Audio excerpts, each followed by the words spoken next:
महाराष्ट्र विधानसभा चुनाव पर भारतीय जनता पार्टी के उम्मीदवारों की पहली लिस्ट। जी हाँ दोस्तों, बीजेपी के संभावित उम्मीदवारों की पहली लिस्ट है। हरियाणा के बाद अब महाराष्ट्र के विधानसभा चुनाव में बीजेपी की रणनीति तेज। महाराष्ट्र विधानसभा चुनाव को लेकर सियासी हलचलें तेज और दिनों दिन तेज होती जा रही है। महाराष्ट्र से लेकर दिल्ली तक नेताओं की भागदौड़ जारी है। एमबीए और महायुति के बीच तैयारियां तेज हो गई है। इसी बीच बीजेपी उम्मीदवार को लिस्ट को लेकर एक बड़ी जानकारी सामने आ रही है। सूत्रों की माने तो महाराष्ट्र विधानसभा चुनाव की तारीखों के ऐलान से पहले भाजपा अपने उम्मीदवारों की पहली सूची जारी कर सकती है। सूची लिस्ट में बीजेपी अपने करीब 30 से 50 कैंडिडेटों के नाम जारी कर सकती है। सूत्रों ने यह भी बताया कि बीजेपी अपनी पहली लिस्ट उन सीटों पर उम्मीदवारों का नाम ऐलान करेगी जहां उसे पिछले चुनाव में हार का सामना करना पड़ा था या फिर उसे बहुत कम मार्जिन से जीत मिली थी।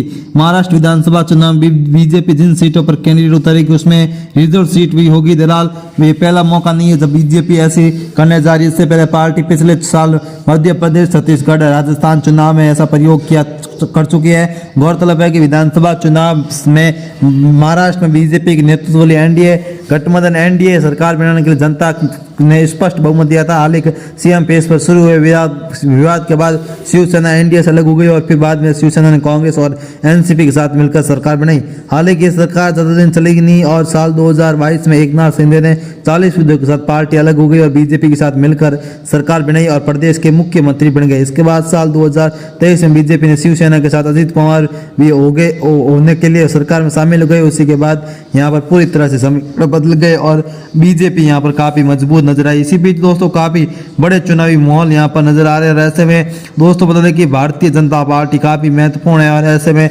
विधानसभा चुनाव में बीजेपी को यहाँ पर बड़ी सफलता इस बार मिलते हुए साफ तौर पर नजर आ रही है। तो दोस्तों यह वीडियो कैसा लगा कमेंट करके जरूर बताएं। फिर मिलेंगे नए और प्रेस वीडियो के साथ, तब तक ले जय हिंद, वंदे मातरम।